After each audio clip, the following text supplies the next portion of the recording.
Pero ¿cómo logran ustedes o cómo se ha hecho para que esto no caiga en el tema de que la Corte los destituya? Porque ya se hablaba de que la Corte ya debería rápido, ya sáquenlo a estos consejeros por atrevidos, porque se están arrogando funciones. Sería espantoso realmente, jurídicamente hablando, que se destituya a funcionarios elegidos en urnas. Sí, Ya hubo además. antecedentes del sistema interamericano, Nelson, caso Petro, cuando Petro era alcalde, se lo destituyó. La Corte Interamericana dijo, no se puede, debe ser un coto vedado para funcionarios de elección popular. Entonces, sería Perfecto. nefasto si la Corte Constitucional decide finalmente destituirnos. El día de ayer hemos sido notificados con una convocatoria de audiencia pública, me parece que es a fines de este mes de septiembre, no Ya. recuerdo la fecha exacta. Vamos a tener la oportunidad de ir a explicar de forma oral, verbal, nuestros dichos y explicarle a los magistrados de la Corte en qué consiste una veeduría. Por cierto, la veeduría no tiene fuerza vinculante. No es que nosotros, después de una veeduría ciudadana, podemos destituir a alguien con ese informe de los veedores, no, de ninguna manera, en modo alguno. Explicar en qué consiste una veeduría ciudadana, explicar cómo arrancó este proceso, es de iniciativa ciudadana, como tú bien lo dices. Claro. No es como algunos medios de comunicación han querido hacer ver, ya le pasó esto a Carlos Tuárez, ¿verdad? El expresidente del Consejo de Participación. En ese caso era distinto, porque en la administración Tuárez, ellos de oficio querían revisar las decisiones del transitorio. No es este el caso, no es que Ok, nosotros de ok, oficio ok. hagamos algo. He iniciado por iniciativa ciudadana y hemos cumplido una sentencia, o hemos intentado cumplir esta sentencia. Entonces no es comparable. ¿Qué es lo que hemos hecho? Decirle a la Corte, al término de nuestra explicación, en un escrito bastante nutrido, de 18 páginas, le hemos hecho preguntas a la Corte.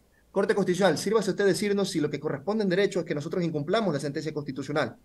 Y si es que ese es el caso, ustedes estarían abriendo el abanico del blindaje del 219, ya no solo para funcionarios administrativos del Consejo, sino para toda autoridad judicial e incluso para la ciudadanía. ¿Es acaso eso lo que ustedes están sugiriendo? Insisto, nosotros vamos a ser respetuosos y vamos a cumplir estrictamente lo que establezca la Corte. Pero me parece que el blindaje 219 no abraza a la ciudadanía. Augusto, entonces lo que nos estás tratando de mencionar es que está en manos de la Corte. Es decir, si es que el drama aumenta, es porque la Corte lo determina de esa manera, porque la Corte podría decirles a ustedes, no, esto no pasa. Ahora, y si no pasa, ¿qué ocurre con la Corte que les da a ustedes como una especie de autoridad para incumplir lo del otro juez? Ahí no me queda muy claro el panorama, me gustaría que me aclares eso. Si en esas preguntas la Corte dice, bueno, me está preguntando el Consejo qué es lo que tengo que hacer, pues no pueden ustedes, no pueden seguir, esto no puede seguir. Pero a la vez le dicen a ustedes, no le hagan caso al otro juez. ¿Cómo se resuelve eso?